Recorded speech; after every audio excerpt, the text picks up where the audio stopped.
we're back. Hey, everybody, it's Ryan Harris with the Snow West Show. Thanks for listening, and thanks for being a listener the last few years. This would be our third year as the official Snow West Show. We are a week away from Heydays, and I just wanted to jump on here. We found an old episode from this last season, a sled review that we never released. I don't know what happened. I mean, I just suck at my job, so I found it.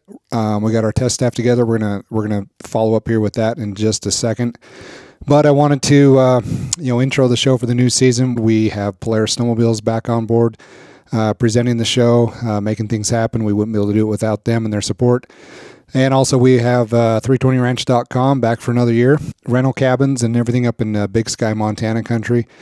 Amazing snow, like awesome terrain, and no crowds. Like it's a very secret little spot that, man, the riding is phenomenal and so much terrain up there to go check out. And joining us for the 24-25 season is Fly Racing. Fly Racing, dominant company in the motocross segment, moto, supercross.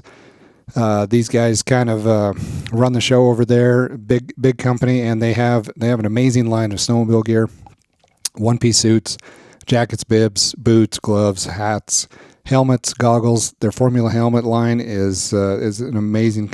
It's an awesome helmet. It's really comfortable, and it's probably one of, if not the safest helmets on the line in the industry across the board. It's not just snowmobile industry, but across the board, dirt bike, motocross industry. Very, very cool helmet. But they have goggles, everything you need for that stuff. So welcome aboard, Fly Racing. Check your local Fly Racing dealer. The 25 line is out now. You can find that on their website, on their social media. You can check it out on Snow West. We posted a little bit about that too. And go to your local dealer. But again, thanks to Polaris for coming back on board. This is their 70th anniversary. I'm sure you saw the XLT limited edition that was released a few weeks ago. They've been teasing 2 more releases coming up in Heydays next week. We'll be there. We will be live streaming and covering that with just as much as we can possibly do from there. We know what's coming, and it's cool. You're going to love it. Trust me, you're going to love it. We're involved on some of that a little bit, and it's cool stuff. So follow Snow West Magazine on Instagram and Facebook. We'll be live streaming a lot of stuff from there. And if you're going to be at Heydays, come over and check out our booth. We've got brand new T-shirts. I'm wearing one of them. We've got new hoodies, new hats. Air fresheners are back. These little puppies here. This is a brand new design. It's actually Justin Stevens on there. Free air freshener with the purchase of any merch at the booth at Heydays. We also have a whole bunch of new stickers. I don't know if you can see them down here. A lot of cool new stuff. The stickers are free. If you come to the booth at Heydays, stickers are free. They'll be online on the website, snowwest.com/shop afterward. But at the shows, come see us. Grab some free stickers, buy a shirt, buy a hat, get a free air freshener. Check out the magazine. We're still doing the magazine. Yes, it's like 80 years later. Well, 50 for us. This is our 51st year in print. But magazines are still going strong. Like we're growing. I mean, magazine trend is growing again. So support your local magazines, not just Snow West, but also Snow Goer, Snow Tech. There's so much information out there with the staff behind these magazines. You really need to get signed up for these and get these delivered. So we have a digital version of this. This is the old school paper, the bathroom buddy right here. But we have a version. It's on a format called vertical. It scrolls just like Instagram. You click on the stories. It's really easy to read. That's only $12 a year, I think, something like that. $12 a year. Go to snowwest.com. Sign up for the magazine. We're going to be giving away a 2024 Skidoo snowmobile. It's not quite released yet, but it's in the September issue of Snow West. So when that comes out at Heydays, we'll have a lot more information on that. But yeah, we're giving away a snowmobile. We're giving away prizes from SCS Wraps, from Starting Line Products, from Snow West merch. Weekly prizes starting here sometime in September. So get the magazine, follow us on Instagram, listen to the podcast.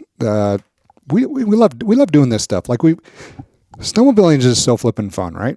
So we're not out to do anything other than just talk about how fun the sport is, review snowmobiles, talk about events and get riders on and just talk and have a good time. We don't take ourselves too seriously. If you've listened to a lot of other episodes, past shows that we've done, we're just here for the fun. Like, we're here for a good time. So we're back on board for another season. Thanks to our sponsors. The show we're going to segue into right now is a review of the 2024 Polaris Khaos RMK Patriot Boost 155 with the 325 track. That particular sled, when it came out the year before, like in January when we rode it before when it was still a prototype, we nicknamed it Cardi B. And you want to listen to this episode and kind of get the backstory on that, because this sled is so much fun, and I can't believe we recorded this episode, had it in the can, and never posted it. Totally forgot about it. So anyway, here's Rhett Clark, Justin Stevens, Bruce Curbs, Brock Jenna, and myself, test riders, talking about this sled. So come see us at Heydays. If you see us shooting a podcast, hang out, wave, say hi. Maybe we'll throw a couple of you on here and do a little show with some of you guys. But definitely come say hi. Stop by the booth. But that's it for that. Enjoy the show. We'll catch you another time. Kicking us off. Welcome to the Snow West Show. I'm Ryan Harris, your host. We are going to review the 2024 Polaris Khaos RMK Patriot Boost 155 with the 325 track. Fondly known as Cardi B in this circle for many reasons. But that 320 Guest Ranch is a great place to call home for your next adventure. Check it out at 320ranch.com. We should check that out next year. We Make should. a trip. Yeah, we should make a trip up there. That'd be fun. All right. Let's plan on that. Okay. Justin, you're invited. I'd love to go. In studio today, we have to my left, Rhett Clark, longtime Snow West test rider. Justin Stevens, part-time Snow West test rider. All right, I'm going road this week. Yeah. Bruce Curbs, part-time farmer, part-time snowmobile professional, and Brock Jenna. Brock, you've been in the industry, several different companies, Motor Fist, Arctic Cat. Happy to have you around. Snow West test rider as well. Well, when you say part-time farmer, what does that mean exactly? that means part. Because there's only part-time anyway, so part-time. That'd be like a quarter. Okay, right? so quarter time. Who is this clown? Oh, man. You can throw him out that window. Yeah. I hope you choke on your next steak or your potato. To be one of your potatoes. I love I hope you potatoes. choke. I don't know. Did you ever get that box from Brock, or is it still in the I back of his did. pickup? Yeah, I got it. They're frozen, but I got it. Bruce, just take it. Just be happy. I'm happy. We just want to be you. Jealousy. I mean, that's all there is Yeah, to it's it. just jealousy. We just want to That's be. all it We just is. want to be you. If I don't know, if it weren't for you farming, nobody would know anything about these sleds. That's true. That is true, Ryan. You're welcome. Thank you. I don't know. I We just got appreciate it. a price update for next year. I might have to get a job next winter. Things aren't looking good. How'd that grain meeting go the other day? Yeah, not good. Yeah. All right. Okay. 2024 Polaris Khaos RMK Patriot Boost 155 325.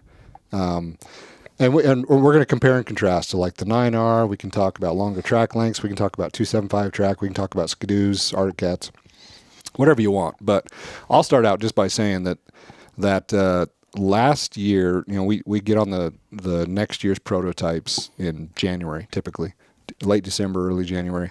We did a ride in Afton, Wyoming, early January, and I fell in love with this sled. It was an absolute blast. Came up with the nickname Cardi B, because it was just it was a lot of fun. You sure that's the word? Yeah. Okay. She's got a couple songs that would be great soundtracks for any time you're riding this sled. It was a wild-ass production sled. It was a Give fun him another sled. Red It was a Bull. fun sled. Thank you to Polaris for sponsoring our shows up to this point. But this quickly became one of my favorite sleds through that pre-production testing stage. And then you jump into this year where we pick up all the production units and get out and ride. And it's still probably I would have to say this is my favorite sled of the season, and some of that comes down to snow conditions. It'd be between this and the 154 Freeride Turbo R. But we've had a snowpack this season where you feel the weight, and so I'm going with the lighter sled just because of that. I love the 325 track. I love the lift. I love the traction. I love it's like dirt biking, and Rhett, you'll relate to this. Justin used to ride.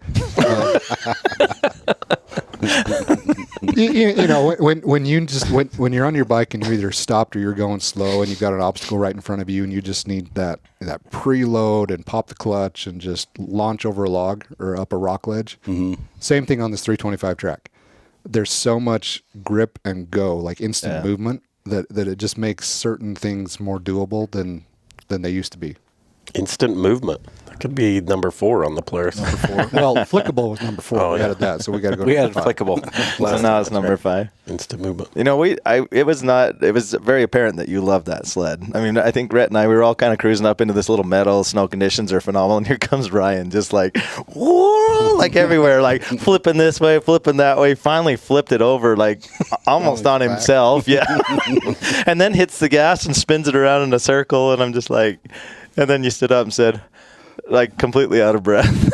Yeah, I mean, I put again 20 minutes into it, and I was exhausted. But no, it looked like a lot of fun. You're riding like you're 18 again. Like, yeah, looked like you're having so much fun. Like you just got an adrenaline rush, and you were just to the bar. Oh, it's a testosterone booster. Yeah. It's Number a 6 fun sled. Number 6. You write me down. I got a testosterone booster. What do you think? You just wrote it. I can agree with that. I got to go on a ride Saturday, and the snow was really good. We took some people that weren't the best riders into some country that was a little rough for them, and I was on that sled. I was just going round and round, just like a party, like a Cardi B party, helping people get unstuck, going up hills. At the end of the day, they're like, "Aren't you tired?" I'm like, actually, no, I'm not. That sled is so light and just maneuverable that I was having a ball. They were sweating down to their t-shirts, and I'm just riding, having fun with that snowmobile. And in fact, I was packing the skis up a hill with another guy on there.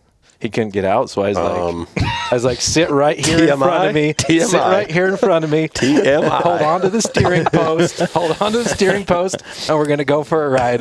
And I just come boosting up this hill, and everyone's sitting up top, just laughing.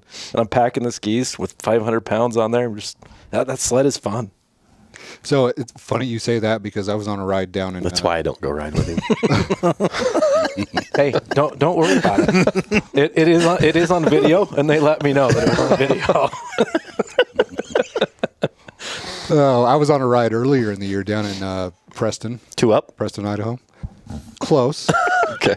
And I had that sled. So this is the Khaos Boost 155. Well, actually, my son Porter was riding that. What was I on? You were on the other boost, weren't you? Yeah, I think I was on the other boost, the Pro RMK. Pro RMK. 155.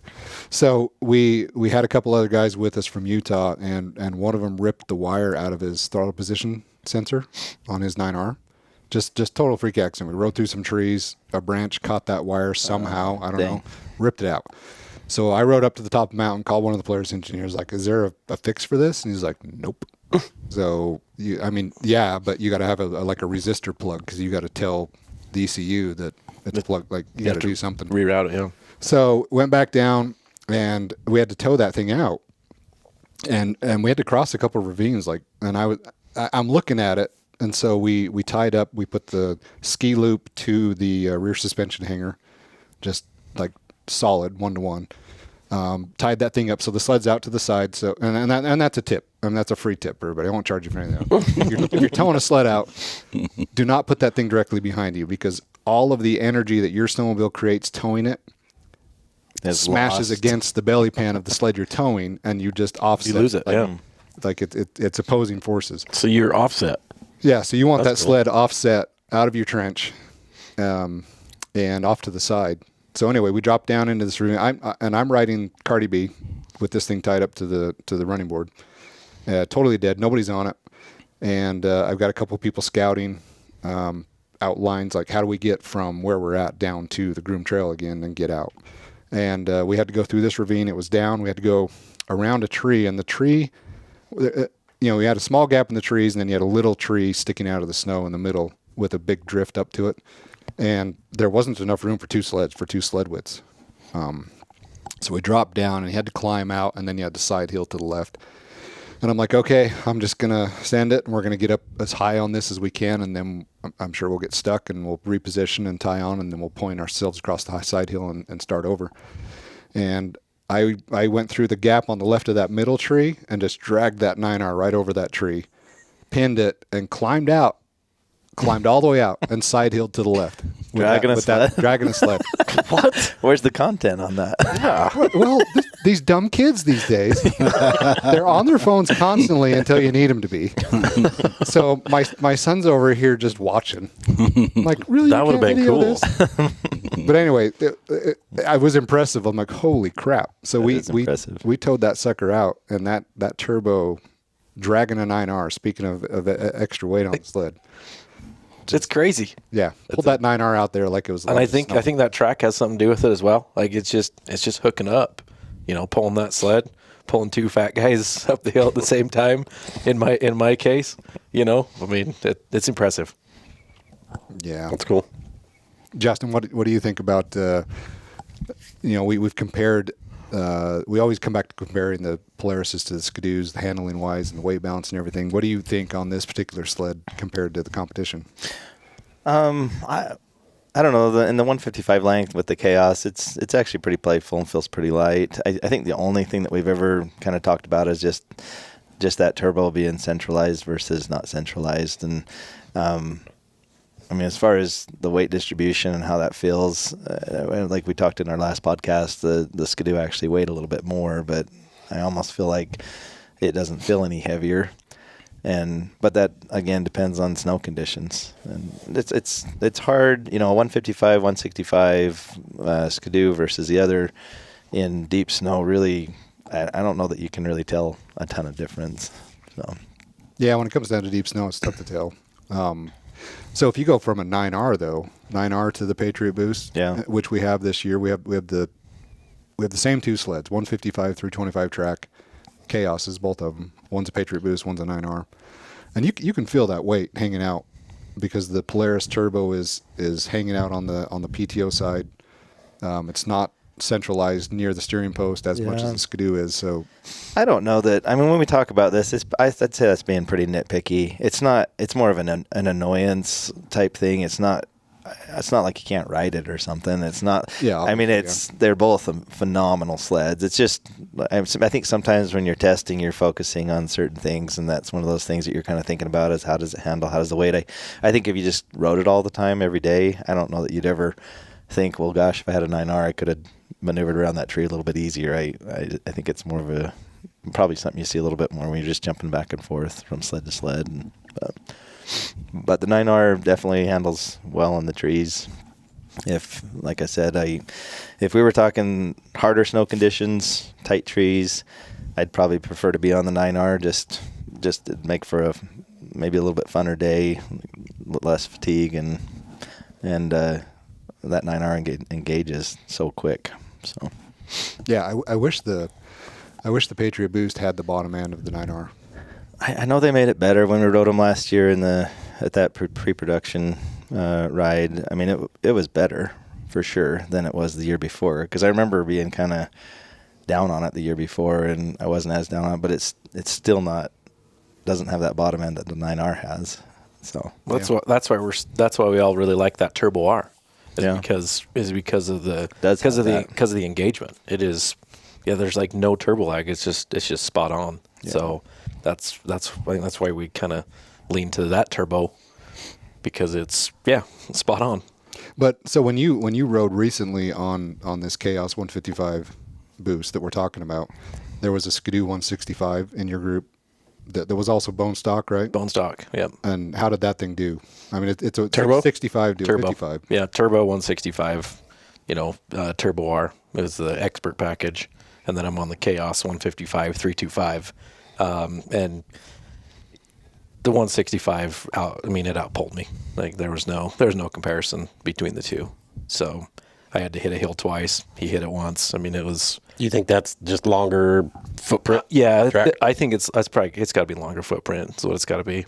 So it was. I wish I'd had our expert there, the 154, so we could, because it was great snow. It was 2 feet of just deep snow, and it was a turbo kind of a day, and there was a couple poles that that I was definitely needing that extra track length, and so I think I attribute it to that. I don't know that You don't think it was a talent issue? There was Could have been the rider. I probably did run out of talent. Yes. So you had the 155 boost? Yeah. 3.25? Yeah. So why would you want the expert 154? So I could just do some side-by-side comparison. Oh, I 'Cause get it. I jumped onto that 165 and just Gotcha. So not really- necessarily yeah. that It Turbo made it R out. is going to outdo the Right. boost. Yeah. No, You I wanted a comparison. just like to compare the two different, the 325 and the 154, because that 165 was definitely outdoing me on Yeah. that. Well, we switched even, and I outdid him too. So it wasn't Ryder. It wasn't Ryder Air. I was just trying Correction, to count. I was just trying to count for all factors. No, correction. We actually did. We out. actually did switch. So yes, no. Yeah, and something that's easy to overlook on the Skidoos because it's been there for so long. That 16 wide track, that's a That lot bigger footprint. footprint. Yeah, So if you yeah. go 54 to 55, Skidoo to Polaris, you're already talking about an inch wider, so you got more square footage or square inches touching the ground. But now you go 65, so you got length and you're wider. Like that's a pretty significant advantage. And that was more of your open, just pick a line and just shoot up and try and beat each other to the top. But in the trees, that 155 is. Do you feel like the 155 didn't trench out of the gate as much as the Skidoo? Because I feel like Polaris, back to your propels you forward. Instant I feel like lift. that. No, not the lift. Your new one. I forgot it already. Yeah, me too. I forgot to write it down. You should have wrote that down. I feel like it gets up on the snow a little better with that 3.25 versus the Turbo R. Well, and we were talking about that in Afton last year. Like that 325 track almost felt like it had the same advantage as a 275 longer version. Oh yeah. So like a 9R 155 with the 325 track felt like it was doing what a 9R 165 with the 275 track would do. Yeah. Just that advantage in traction. But in that brand new bottomless snow that you're talking about that hasn't even had an hour to settle, you just can't beat the footprint sometimes. Yeah. So what do you think, Rhett? As far as the overall sled, Yeah, just your thoughts. one thing I was going to mention, he was talking about bottom end on the Khaos Boost. When does Polaris take the 9R motor and then boost it? I don't know. I mean, everybody's gonna be seeing what the 25s have here very shortly, and that's definitely something that everybody's probably got in the back of their mind is like that's got to be the next step, right? 9R Patriot Boost. So maybe we see that here pretty quickly. That's what the racers are running. Keith's 9 mod sled is a 9R Patriot Boost. Sam Peterson's 9 sled, Andy Thomas's sled, they're all 9R Patriot Boosts. I was just curious. But overall, the sled it's amazing. It's fun to ride. The snow we rode it in last spring, or last January, I guess. It was that bottomless snow. It had just dumped in Afton before we went up and rode them. And that track just works in that deep, deep snow. Like you said, it gets up on top of the snow. I was curious when you were talking about climbing that hill, was it wheeling a lot, like just tracking the snow? Sometimes you overdo it with track. So you start cutting into the snow rather than getting on top of the snow. It was getting on top of the snow, but it was a steep hill, so your skis were not touching. So I mean, it was All track. It was all track. Is there a disadvantage to that 325 track?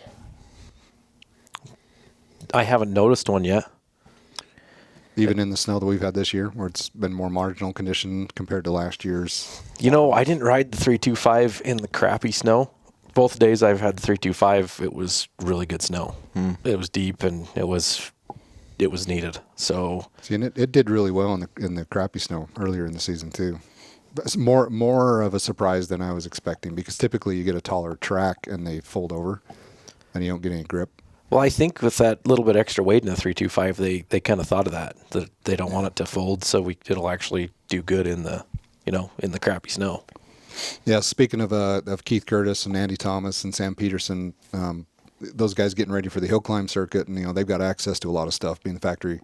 Keith and Andy being factory racers, so they did try the 325 on a race sled, cut down, but that track cut down to 2 inches is a lot meatier lug at the base of the lug than like the 275. Yeah. So that they didn't really care for it. They're not racing it, but they wanted to test it.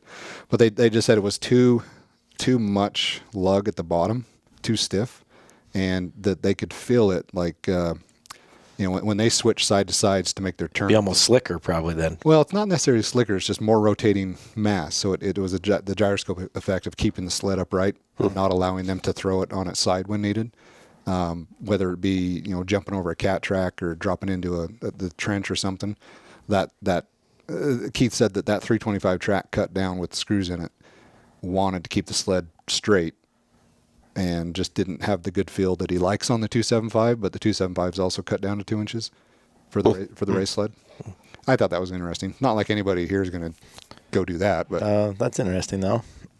And durability wise on that 325, I thought we had gone through a couple of them already, but they've been tough, and I know we've been down to the dirt and rocks and logs and stumps.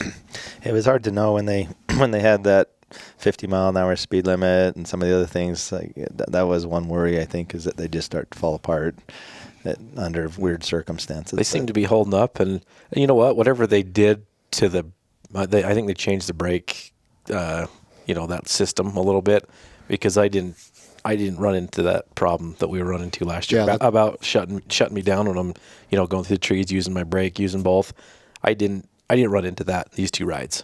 Yeah, that's a good point, because I've been on 2 23s that have had all the updates done, and I've ran into that every time I've ridden them, where I don't think I'm engaging the brake, but just covering the brake lever is enough to go into limp or cut the power and then shut the sled off if you don't turn it off. But on the 24, no problem. Never run into it. No, I didn't have any problems. And so I think it's just that added clearance that they put in the caliper. Didn't they extend because they talked time about that you're dragging the brake also? Yeah, but it's the same on the 23 with the recall update would be the same time frame as a 24. But I think it's just that distance that they put in the caliper so that the brake pads aren't so close to the rotor. I don't know. Because that was one of my caveats when we did an earlier podcast, and we talked about kind of what was our favorite sled going into the season. And mine came down to this sled, the Patriot Boost because Khaos of the 155 or the Freeride 154 turbo. And I essentially went with the Freeride 154 because this brake issue drove me nuts, going in testing. But I haven't run into that on the production sled. Yeah. No, it was good surprise. I didn't shut me down one time on the couple rides that I've been on. Did your throttle ever stick? My throttle never did stick. I know yours did on a deep POW nasty day, right? Yeah. Even the players we were with yesterday was having issues. Yeah. So something to look into. But I remembered you saying that, so when I'd stop, I'd make sure I cleaned it out.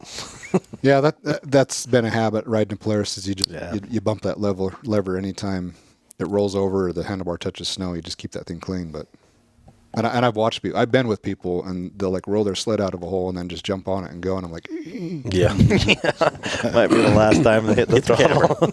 Hit the camera. But yeah, that's. Any final thoughts on this sled?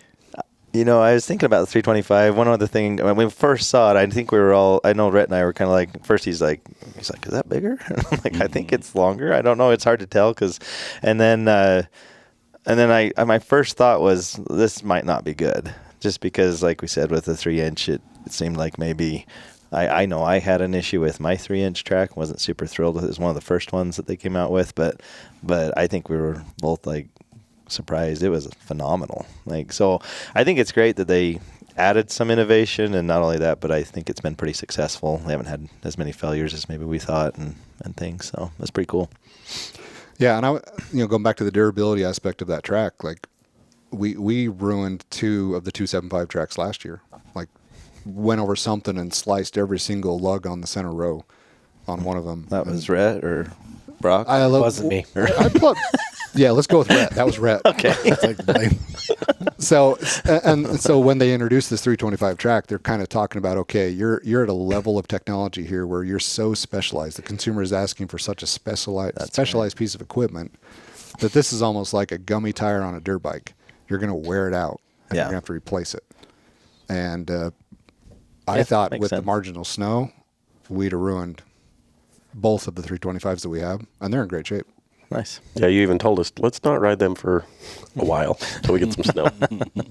First year. Yeah, I did. Yeah. Yeah. And then I wound up taking it down and Riding in crappy snow. riding in crappy snow and rocks and logs and I mean, yeah, we were I swear we were in less than a foot of snow for better part of the morning. And then finally got into about maybe 14 to 18 inches of snow, depending on which way you're facing. And it's just funny because you're in that kind of crappy snow, and so you're very sensitive and careful. And then you build this false confidence as the day goes on because you haven't ruined the sled yet. Well, I mean, it's 3 o'clock in the afternoon. I still have 2 A-arms. Like, let's go, party on. and you just start getting more aggressive. But yeah, I've been impressed with it so far. That's awesome. I think with durability of that track, when we talked to Polaris guys last year, seemed like the big concern was higher speeds down the trail. Generating heat, right? Yeah, guys that are running down the trail, that track creates heat. And then as far as the track coming apart, it was like more of a heat issue rather than durability over running over a log or things like that. Yeah. So Which I can see on like a smooth groomed trail, like you'd be tempted to go fast, but if it's a rough mogully trail, you can't do over 50 on a Polaris anyway. It's going to kick you over the bar. you're going for a ride.